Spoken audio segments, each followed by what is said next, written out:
Frozen, but I think I hear me. Hey, there I am. This is Jamie from Stonemaier Games, and I'm here today for the next 30 minutes to talk about the last two chapters in my book, A Crowdfunder Strategy Guide. And I want to start off with a question for you. And that question is, what is currently holding you back from creating the thing that you really want to create? I would love to know what you feel is holding you back. And I'll come back to that at the end of this video because I delve into that a little bit in the last chapter of the book. So what is holding you back, or what do you feel is holding you back? And feel free to mention as part of that what the thing is that you're looking to create.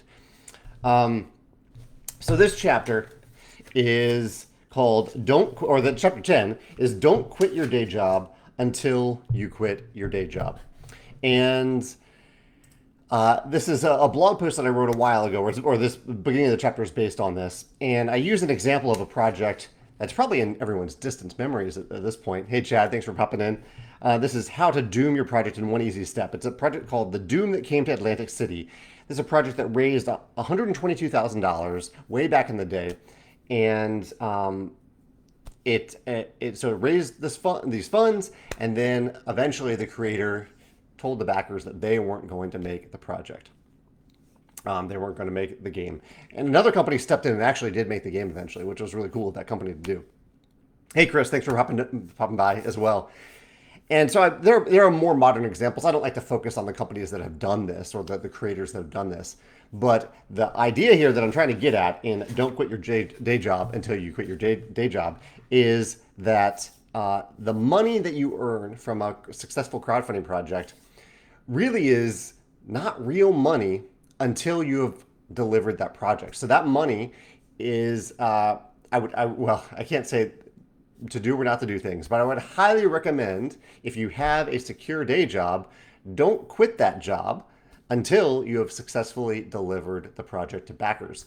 And then hopefully you will have some profit left over and you can enjoy that money however you want. But in the meantime, and that's the problem that happened with this project, the creators spent a bunch of money on things they didn't need to spend money on that were unrelated to the project because they built their own, allegedly, I think, I don't know the exact details, but I think they made their income part of what those costs would cover. And as a result, they weren't able to deliver the project. So my overall advice here is don't quit your day job until you quit your day job.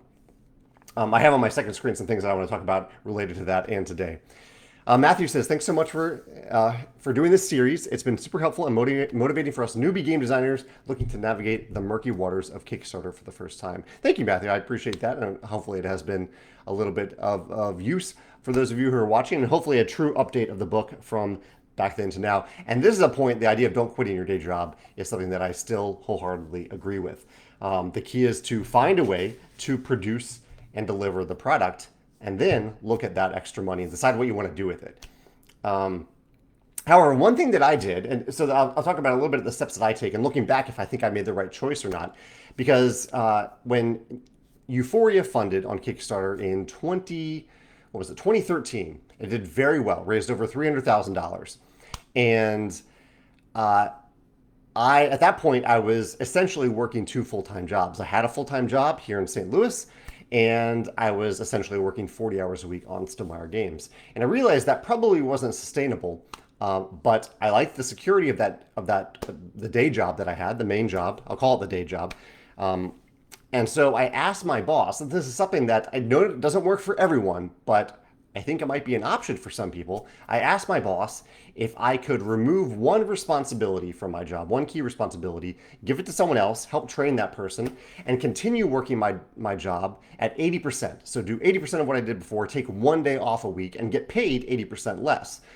And my boss liked this. He was very kind. He supported this idea, and so it meant that I could work. I worked Mondays and Tuesdays at my day job. I would come home and work a little bit more on my company, Stonemaier Games, and then Wednesdays I would take off the day job and just focus on Stonemaier Games, and then Thursday, Friday I would come back to work. And it worked out great, and it kind of let me figure out both financially and logistically if that was a step that I needed to continue, if that was the end of the line, if I just needed to do that for a while, or if I wanted to continue doing that, moving towards going full time for Stonemaier and not for and move away from the full time day job. Again, I don't know if that works for everybody, but I'd recommend considering it if that's something that appeals to you. Even if you raise a lot of money and it seems like you have a lot of money, you don't really have that money yet until you deliver the project. Um, Chad says, I bet I bet the temptation is very strong to use that money before delivering. And yeah, suddenly you have a ton of money show up in your bank account. It feels like you have a lot of money, but you don't really have that money yet. Michael also has a kind comment. Thank you, Michael, for saying that about enjoying hearing my insights about this business process. A couple other things I'm looking over. Sorry, I'm looking over my other screen here, but one other question I think that you can ask yourself, that I was asking myself at the time, is this a one-time boost or a steady revenue stream? This is a key question I think to ask with crowdfunding in particular. Again, you have this lump sum of money. Hopefully your project has been successful. Maybe you just made enough to make the game, and you can kind of realize that maybe you wanted to raise $5,000, you raised $10,000, and you make something small, and that's great. But definitely that's not enough money to quit your day job. But if you get a lot of money, if you get over $100,000, it can start to feel like, oh, okay, maybe I can do this full time. But I think that one of the key questions is this a one-time boost or a steady revenue stream? Because your salary at your job is ongoing. You get that every month. You get that every year. A Kickstarter or crowdfunding project is a one-time boost. And so I'm not trying to answer this question for you. I think it's a question to ask yourself. Is this a steady revenue stream? Do I think this product will make money on an ongoing basis? Is there distribution support? Do I have localization partners who are interested in the product? Are there retailers who are interested? Do I have a web store? Can I set up a web store and sell this product on an ongoing basis? And that's a question you can actually answer after you funded, as soon as after you funded, because you can start to send people to the pledge manager or your web store, and you can see, are people still ordering this product after the project is over? Even before you delivered it, are people still ordering it week to week, day to day, month to month? You can also look at conventions and digital versions of the game. Look at potential ongoing revenue streams. I'll say them again: web store, retailers, distributors, conventions, localization partners, and digital versions of the game in this case, if we're talking about a game. So steady revenue stream versus one-time boost. If it is just a one-time boost, again, please don't quit your day job for a one-time boost. I'll go back to questions in a second. Let's see. Michael says he already quit his day job years ago to start his own web design business. It was a hard decision, and I must admit I did it too early. I think a lot of people might do it too early. I'm glad hopefully it's worked out for Matthew. I'll read the rest of his comment in a second. But I think that's a good reminder, and I want to throw that out there to anyone else. Have you ever been tempted to quit your day job? Did you, didn't you? And either way, are you happy with the choice that you made? Matthew goes on to say, the first few years were a struggle for sure. I plan on ramping down my web design business slowly while I ramp up my game design business. Also thinking about ways I can combine the two, maybe help other designers with their websites. This is great. Matthew's thinking about combining things, having that overlap between the thing you do now and the thing that you really want to do. Are there things that you can carry over? And I know a lot of people, I think, that have a creative passion and they treat that as a hobby with maybe a small ongoing revenue stream, and they have their main thing that they're doing that also is maybe connected to that passion, connected to that hobby a little bit, where they find more and more ways to plug it into that hobby. Chris says, you and I took the same approach in terms of quitting and not quitting. Like you, I reduced my other paid duties so that I can focus on creating games, and I can very enthusiastically endorse the strategy as being a satisfying low-risk approach. This is great. Yeah, and I think... I don't know if a lot of people have said this, but I've definitely heard people say, like, if you feel passionate about something, go all in for it.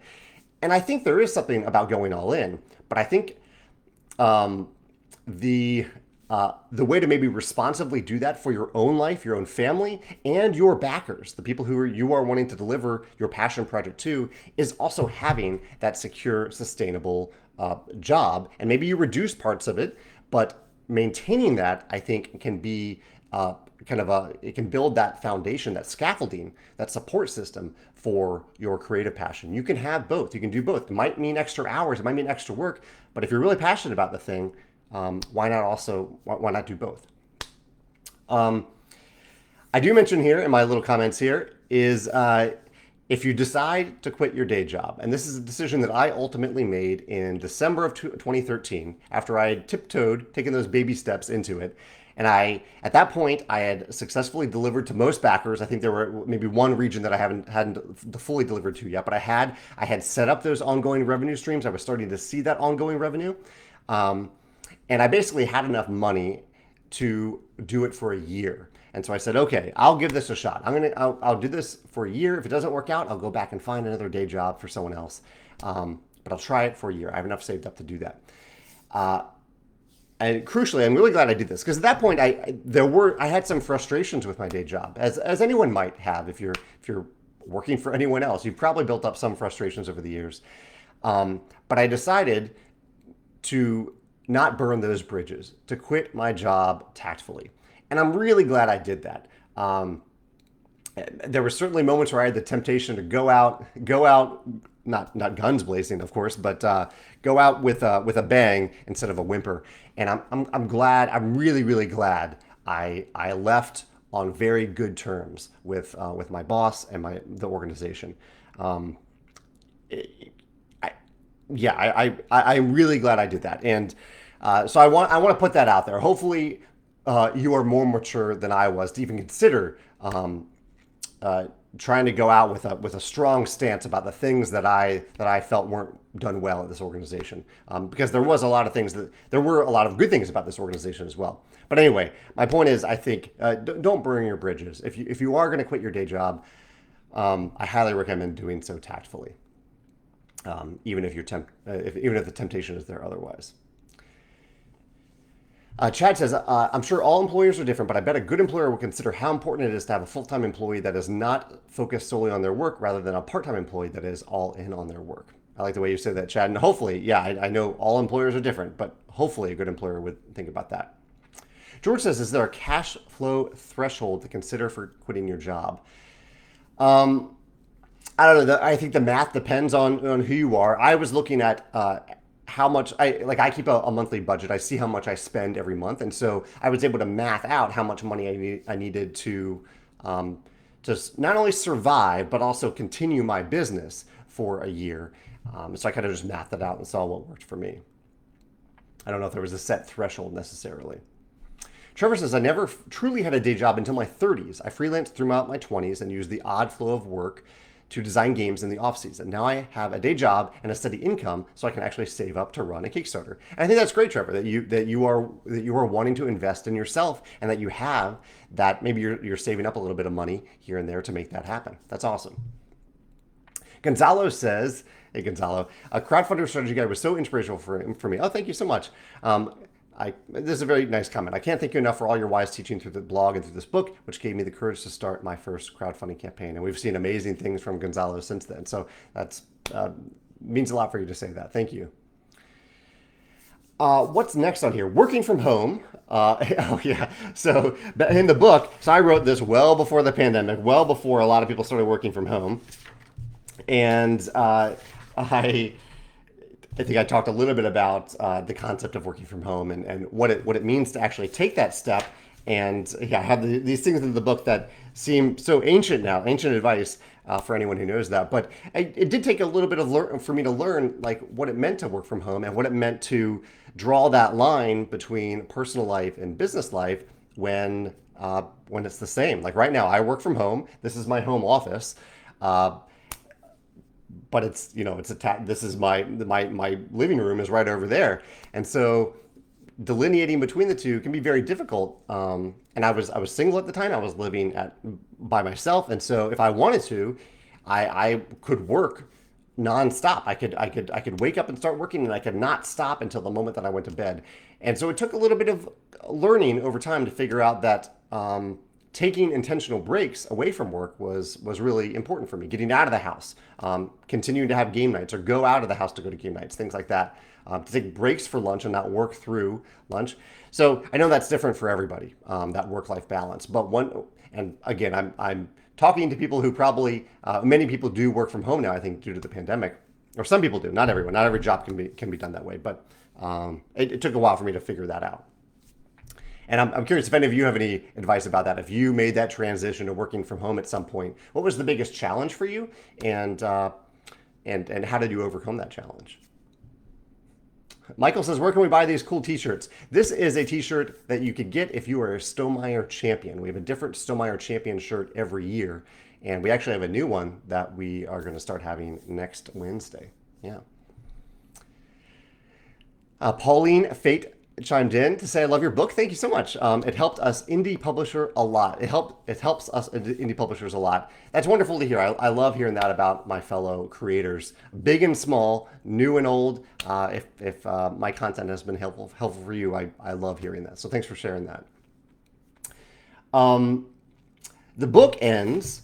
Actually, I haven't quite gotten to the end of the book, but a couple of things here at the end. I'm jumping ahead a little bit, then I'll come back. But the book ends before I launched Scythe on Kickstarter. So I finished writing the book before 2015, before Scythe launched. And, there's a lot that happened at Stonemaier Games after that. But a key thing is I wrote this book at a time where I saw the future of Stonemaier Games as being a crowdfunding company. That's what it was for a long time. We would crowdfund something and then put it in retail, and that would be the long tail. That would be the ongoing revenue stream. But after Scythe, which was by far our most successful Kickstarter project, we stopped using Kickstarter for various reasons. I'll try to recap them briefly, but one of them was to better support retailers and distributors, and really to improve our relationship with retailers and distributors so they would support our products in a much bigger way, which they did. They were awesome about that. It was to kind of take away some of the risks that we had encountered with crowdfunding involving fulfillment centers in particular. We had some fulfillment centers really drop the ball with Scythe, and that made me really, really worried about that. Eventually, one of the big reasons, it was a small reason then, but it became a huge reason, was that we were at the point where we were pretty sure we could pick products that we thought people wanted, focus on them, shine the spotlight on them, and make them without having to have people kind of pay us well in advance before we even made them. So that is the thing that we do now. We pick the products that we really believe in, we make them, and then when they are ready to ship to customers, that's when we launch the pre-order. We've already made the product at that point. So closing that gap for the sake of the consumer is something that we started doing after that. I think there were a few other reasons that we started doing it that we did it. Actually, one of them was psychological. I saw some odd things happening with Kickstarter and crowdfunding back then where that worried me. Like even with a project like Scythe, where we delivered, and I think in some ways over-delivered on our promises, that I still saw people, the passion that people had for the project manifested in some ways that were a lot darker than I thought. And I think it really weighed on me personally and emotionally at the time. And I'm a big part of what I create. Any creator is a big part of what they're creating. And so I thought, okay, if this is going to be sustainable, and this is what happens when everything goes really, really well, that isn't sustainable for me or for us. And so we need to try something different. And we did. And that's been, there's still been challenges since then, but definitely not at that level of oddity. I mean, So those were things that made us step away from Kickstarter and stop using it and move on to a different method. That isn't to say that I don't recommend crowdfunding for someone's first project, someone's second project, or if any publisher, big or small, any creator, big or small, wants to continue to use crowdfunding because they think that's the best way they can serve their customers and make it sustainable for themselves. I totally support that. I entirely support that. Chris says, the biggest challenge when working from home back when he was a professor is that my home office is much nicer than my university office, which amplified my dislike of being on campus. I could definitely see that being the case there. Matthew says, I'm a fan of the Pomodoro technique for being productive at home, working in 25 or 50-minute focused bursts with 5 or 10-minute breaks in between. During the breaks, I'll make sure to get away from the computer and do something like push-ups or petting my dog. It really helps prevent burnout and keep the energy up. I love that method. I think I do that somewhat subconsciously. I love that you're intentional about it, Matthew.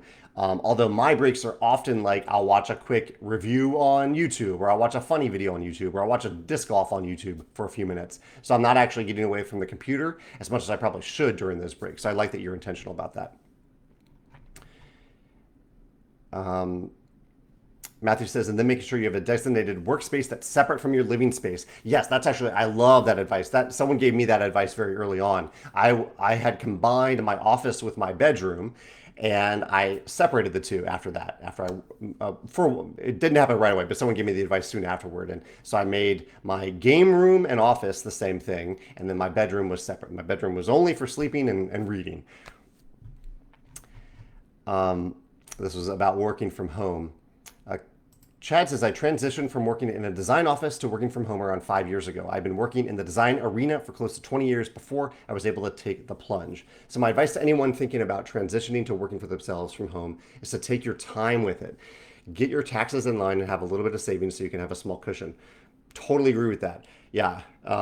Yeah, I love that you said that, Chad, because I've heard so many other people say, "Go take the plunge, like jump in feet first. Like you won't have a chance if you don't give up on the day job and go all in." But if you do that, one of the problems with doing that is that money becomes the thing. Like if you can't make money off of the thing that you're trying to make, or the creative passion that you're trying to do, everything falls apart around it. Whereas if you don't make money the sole thing, money can be part of it, but if you don't make it the only thing, the biggest thing, then you can do some really awesome things. You can do. I know I'm using the word "think" too much. You can build great things if money isn't the only purpose behind what you're making. So I think that's, if you have that other revenue stream, the day job, the steady freelancing, that can augment it, that can make money not the thing for what you're trying to create. I think that could be huge. Chris says, regarding the emotional challenges of creating in public, I'll make a plug for your recent blog article. Oh yeah. Chris references a blog article that I wrote very recently about the visibility of creating things in public, and how there are pros and cons to it. But if you do involve kind of the public in the creation process, it can add pressures that maybe aren't good for the creative process. That article that Chris is mentioning is Game of Thrones, my open world game, and external pressure, I think is the last word. It's kind of cut off here on Facebook. So the final thing that I want to wrap up with as we're talking about this book, and thank you so much for joining me, whether you're watching this live or in the future, joining me in this journey, going back through the book, is the question that I asked at the beginning of, what is getting in the way of you creating the thing that you really want to create, or that you've always wanted to create? And at the beginning of this book club, I talked about how the crowd is the new gatekeeper. That's a wonderful thing, that you aren't having to go to some other entity. You aren't having to submit your game to a publisher necessarily if you don't want to. There are reasons to do that, but you don't have to do that to publish. Instead, you can put it in front of the people of the world and say, hey, do you want this thing to exist? And sometimes they'll say no. And that's the harsh reality of it. That's tough when they say, no, I don't want this, because you've already put your time and passion, probably some resources into it. That's tough, but that's the great thing about crowdfunding. You then haven't wasted a lot more time and a lot more money making something that people don't want. That's part of it. But also, the crowd might say yes. And then you're answering to the crowd then. You're serving people directly who want the thing that you're going to make, rather than handing it off to a publisher and have them do that or try that. But I end the end of the book with a little twist, and that is that the true gatekeeper is you. You are your own gatekeeper. You are the one making the decision to create or not create. Standing in your way between you and that game other than yourself. Same thing if you want to write a novel, if you want to learn to play an instrument, if you want to film a movie or a short film or a sketch, whatever you want to do, whatever you want to create, you are your own gatekeeper. And what I found over the years, a couple things here. One is that I think the first barrier is the biggest. And I found this a lot with people who want to create content, want to create a blog or a podcast or a YouTube channel. The biggest barrier is creating that first post or that first episode or that first video. And so my recommendation always, and this is something that I really, really believe in, if you have something like that you've been wanting to create, but you haven't actually created it yet, create one version of it. So I'll use blog as an example. If you've been saying to yourself for a while now, I really want to write a blog, I really want to do that, stop saying that. And like right now, today, and I really mean today, when you're watching this video, when you stop watching this video, write a blog entry. Write a blog entry and post it. It's super easy to do this. And this is the thing. There are no barriers to entry anymore. Anyone can upload a YouTube video. Anyone can get on WordPress and in 10 minutes have a blog up and running. Anyone can start a podcast. You can use things like Zencaster to record and post a podcast right now. There's nothing getting in your way other than yourself. And so just do it. Get that first one out of the way. And you might realize immediately afterward, oh wow, that didn't feel right. I don't want to do that anymore. Or maybe it'll take a few episodes or blog posts and you realize, I don't want to do this. Or maybe you'll realize, I do want to do this. And now I've done it. I've stopped building it up to be this big thing that I have to make perfect, or I have to set aside all these other resources to do it. You don't have to do that. Just make the first version of it. I think this goes for almost anything. If there's something that you've been wanting to create the first version of it today, the most basic version of it, and put it out there to the world. Because I think that first barrier is what is most intimidating and what prevents most people from creating anything, because they don't start. You don't start. You got to start. The other side of this, though, is and this is the tough advice I want to give, or the tough observation I have, really, not advice. And the note I have here is excuses versus passions. I've heard maybe over the years, and I've said this to myself too, that if there's something that you've been putting off for a long time, like say you've always wanted to write a novel. This was one of my goals. I always wanted to write a novel, and I always pictured what that process would look like. I pictured it as being this magical process where I took time off from everything else in my life and just sat down and spent months writing a novel. And I actually did that. The summer after college, I didn't accept a job that I could have accepted because I thought, okay, I want to take this summer to write a novel. And I wrote a little bit that summer. But I didn't write a lot. And I kind of realized, I did realize that I truly did want to write a novel. But I realized that I wasn't going to do it by setting aside a big chunk of time by doing it. I was going to do it eventually by setting aside a few hours every day to do it. And I eventually did that. I did eventually write the novel, and I did it while I had a full-time job, not when I had set aside all that time. But I think for some people, we tell ourselves that we want to do something, and we tell ourselves over and over again, I want to write that. I want to write a novel someday. I want to design a game someday.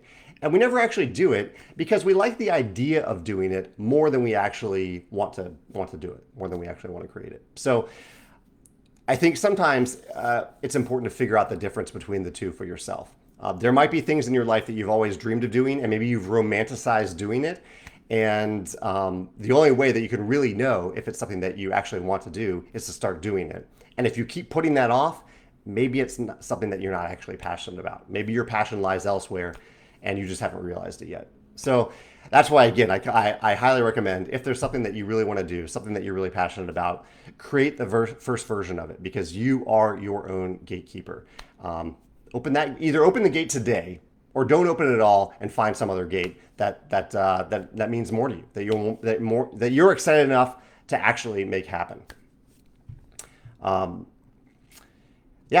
That's how I want to wrap up this series. And I know that isn't an update for 2022. I wrote the book back in 2014. I've been trying to update it, but I still believe in that. I would say the barriers to entry are even lower today for creating something, not necessarily publishing something. There's a big difference there. But the barrier that's still up for the crowd to decide if you're using crowdfunding. But to create something, to create a board game, anyone can do that. The resources are there for you to do it. And so it's up to you, I think, to take that step and decide, I actually want to create this thing. And then when you're ready, if you want to, you can decide to publish it or not, or wait for the great game to come along. Wait for the great novel to come along before you decide to publish it. I'm going to end on that, and I'll also end again thanking you all for joining me for this journey back through the book. These videos will be up forever, and so if you discover this well in the future, well after 2022, I'm still here to talk about it. I'll see all the comments. I'm happy to talk about it, about what's getting in the way of you taking that next step. I'm still here to talk about it in the comments if you want to talk about it. Corey says that he's going to take this next step. He says, I've been putting off video content forever, but last week I interviewed a designer for my channel with 2 days notice. Now I already have 2 more designers scheduled to interview in September. That's awesome, Corey. And if I may say, make that video go live, because if you haven't already, you may have already done that. And I'm sorry if you have, but I think this is another thing that I see a lot, is that I see content creators build up a bunch of content, thinking that they need to launch with a bunch of stuff ready to go. But the key really is to actually post that first thing, not just write it if you're trying to create content, but not just create it, but actually post it, put it out there to the world. It feels different when you do that. I feel every time I write a blog post, actually hitting publish is a little nerve-wracking, because what if I've said the wrong thing? What if I posted the wrong photo? What if I have typos? But actually putting it out there to the world is kind of a release. I'm releasing it out there, and it feels different once you actually do that. So I recommend doing that, Corey, if you haven't already. Press the publish button. Even if you haven't lined up those other interviews, that's okay. No one's expecting you to have more than one in a row. Okay, Corey has clarified it. It is already live on YouTube. I'm saying that in general, just not for Corey. But Corey, that's awesome. I'm glad you put it out there. Feel free to put the link in the comments here, Corey, if you want. All right, that's my take on it. I'm going to go take my own advice and create something right now. But it's been a pleasure having this conversation with you. And yeah, we'll continue this conversation in the comments on an ongoing basis. I'm always here. I'm also always here on Facebook Live every Wednesday at 10 o'clock a.m. Central, 10 o'clock in the morning, Central Time, on the Stonemaier Games Facebook page. If you have questions about this kind of thing, and also on the Stonemaier Games blog, that's where I talk about crowdfunding and entrepreneurship and things like this, and marketing. All right, take care. Thanks. Bye.